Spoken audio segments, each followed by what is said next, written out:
Hi everybody, so we're looking at the Edison Phonometer or voice engine.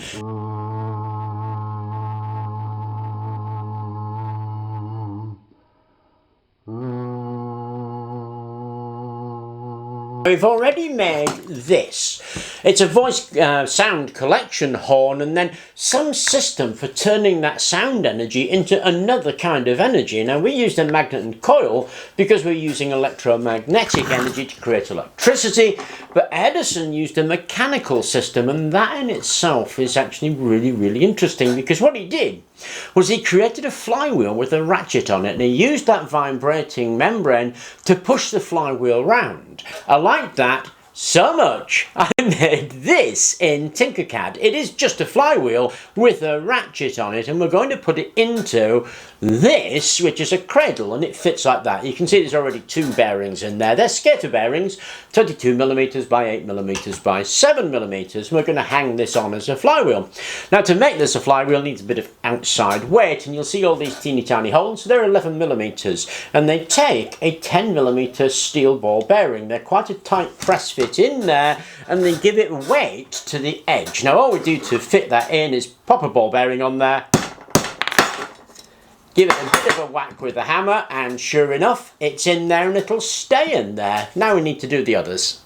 When that's done, we put an axle in, and then there's this large plate that goes on there, and that acts as a guide for the actual ratchet that's going to go in between those two. So we glue that on, pop an axle on. Now in the original, Edison used a ratchet and pole mechanism, and of course because it's moving such a slight amount it needed a very fine ratchet. We've got it where it's moving quite a large amount relatively speaking, and so we can use a coarser ratchet. But instead of using a ratchet and pole, I don't know if you remember this. It's the Seiko magic winding mechanism. Whichever way you turn that, that always goes in the same direction. And we can use that winding mechanism in this because I've redesigned it to be this hooked fork, and it matters which way it goes up. This bit, the sharp bit, goes at the top, and it will go onto that ratchet there in the guide sleeve like that. Then we glue on a cap.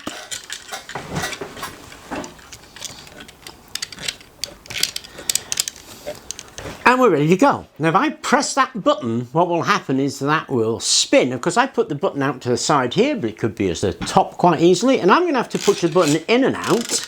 It's so cool. But if you put a spring there, you would just have to push it in, and if we do that,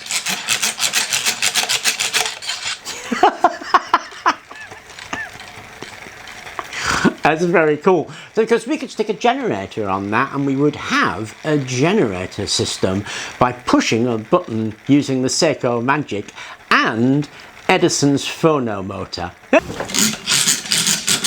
Of course I have put the files for this in Thingiverse, and the link to that is in the description below. Anyway, I hope you enjoyed the video. Thank you very much for watching, and please do remember to like and subscribe.